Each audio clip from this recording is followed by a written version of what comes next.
Is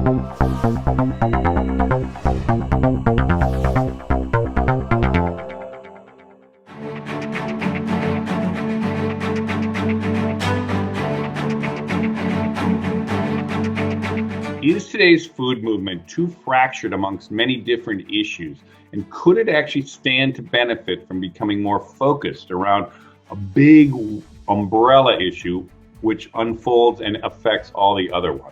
We took up that question and we brought Michael Pollan himself and a group from the food movement along with Ali Partovi and folks from Silicon Valley. We brought these two sides together to really discuss how can a Silicon Valley mentality really help bring focus to the food movement. In looking at how to change the food movement, I think how to change the food system, which I think is the one thing we probably all agree on, is that it is ripe for change. There basically are two fundamental approaches. One is a consumer-driven approach, and the other is a more political or policy-oriented approach.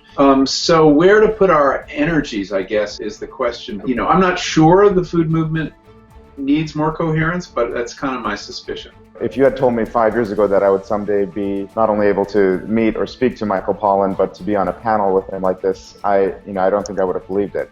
The tendency amongst sustainable food advocates is to think holistically, but when you think that way and you list 10 or 20 things to work on, it can get very distracting and very difficult to find one lever to pull. What Silicon Valley can bring is not just technology itself, but a mentality to look for simple, elegant, focused solutions. Finding a single focus for the food movement is somewhat made difficult by the fact that people are in this movement for different reasons. But I do think to the extent that people can be galvanized around some sort of initiative, we don't have to give up the others. But the one you pick to lead with sort of brands your movement.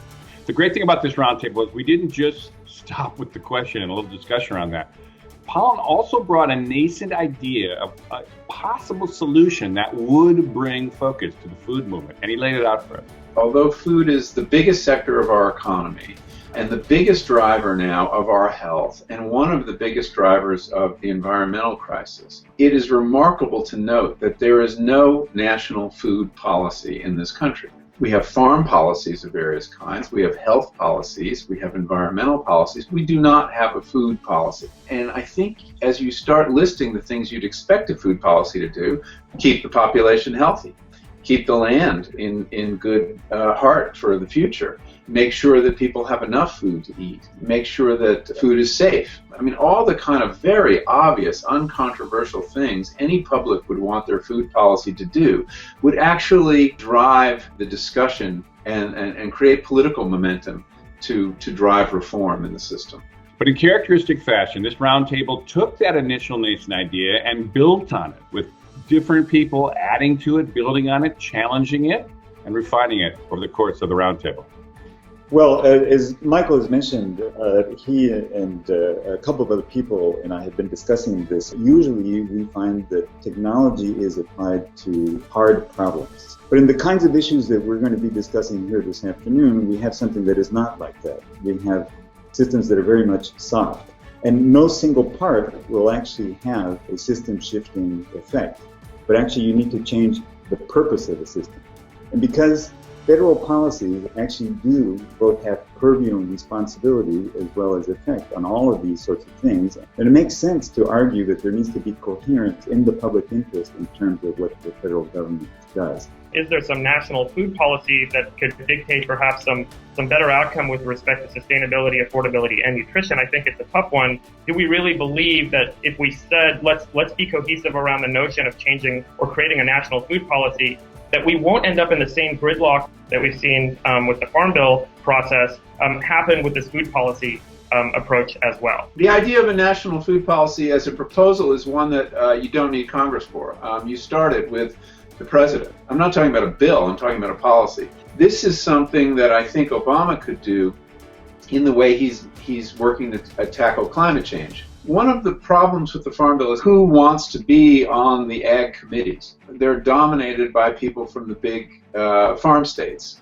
There are very few people in those deliberations representing eaters. I think you could draw different kinds of legislators to care about it. and you, first of all, you make it a food committee and not just a ag committee. We're not in a free market around food. I mean, among the incentives driving those farmers that you're talking about are incentives that are coming to them from the government to grow this and not that. And what I'm talking about is the potential, or what could we do to begin to change the initial rules of the game. So I just want to chime in from the farmer perspective on this. It would be a lot more lucrative for us to be growing corn on corn on corn on our acreage. We would be making a lot more money. Instead, we're doing it like this intensive cash cover rotation where it's a season of these like nutrient-rich cover crops and then into our vegetable production. And there is no policy incentive for us to be doing that. We're doing that because we're being good stewards of the land. When you talk about this idea of creating a national food policy, is it too intangible for ordinary people to get excited about it? Part of what you need is to have something focused and simple and very tangible. And also ideally you have simple and winnable goals, short-term goals. One goal might be to inject a food-related question into the presidential debates to reframe the dialogue about America's policy from just being a farm bill to being a food bill. I actually have an idea for how I think that we can start to shift the conversation, which is by taking a play from the Health and Human Services Action book. They brought in a CTO, they brought in Todd Park, who came in and he said, I am going to be the CTO and the entrepreneur in residence, and I'm going to completely innovate the way that the Health and Human Services works. He came in, his whole job was to figure out how they could use data and technology to improve the health of the country. And I think that we need a CTO for the USDA to do the same thing for us. If public health is our motivation, we have enough nutritional, medical, and scientific information to know the broad characteristics of the food system that would promote public health. We should be eating primarily a plant-based diet. If then you say, this is what our official food recommendation is, are our official agriculture production policies supporting that? In other words, do our policies go to producing primarily a plant-based diet? We are, in effect, subsidizing both sides in the war on type 2 diabetes. We're paying farmers to grow high fructose corn syrup, and we're paying the costs of insulin pumps at the same time. And so that's what you need policy for, to make that impossible to justify in Washington. Towards the end of the roundtable, then we introduced this idea of how climate change, the mother of all issues, the restructuring issue of our time, could also be leveraged by the food movement to reframe, rebrand what they're doing, and refocus what they're all about. I've seen from 20 to 50% of greenhouse gases produced by the food system. But the food system is different than other parts of the other sectors that contribute to climate change in that it doesn't have to.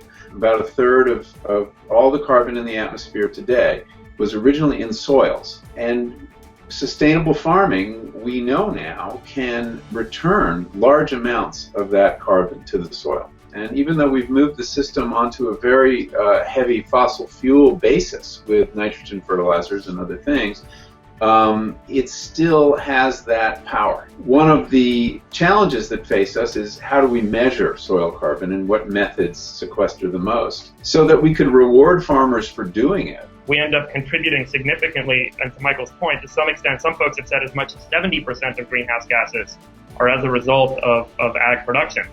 And the sad thing is, at the end of the day, 40% of the food is wasted. As an engineer, I ask, well, what's the easiest, quickest fix here? That's going to have a huge impact because it factors in all the way across, all the way back to the beginning of the production of the inputs to ag production. Perhaps the cost associated with production from CO2 is as challenging to address as we've seen with a carbon tax broadly in energy production.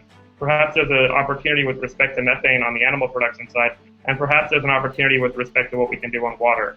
So from my perspective, those are like 4 topics that I would say, if we could galvanize around, they're huge impact topics, and they're significant benefits both to food production and also to the drivers of climate change. Frankly, I would love to have 4 other roundtables on each of those topics, David. We accomplished a lot in the 90-minute session, but there's only so much you can do in an hour and a half. By the end of it, though, we felt we had made significant progress on that question, and we felt we had taken a nascent idea and made it much better. But we did end at the end thinking There's so much more work to do on this. I feel at the end of this hour and a half, it's really been more of the beginning of a conversation than a conclusive solution. We're tackling tough problems, and I feel across the board we've done more to identify problems than solutions.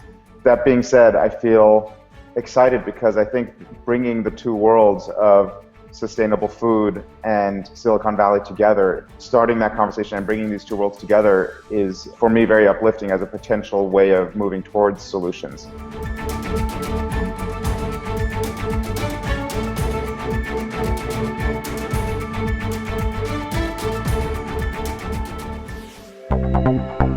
Thank you.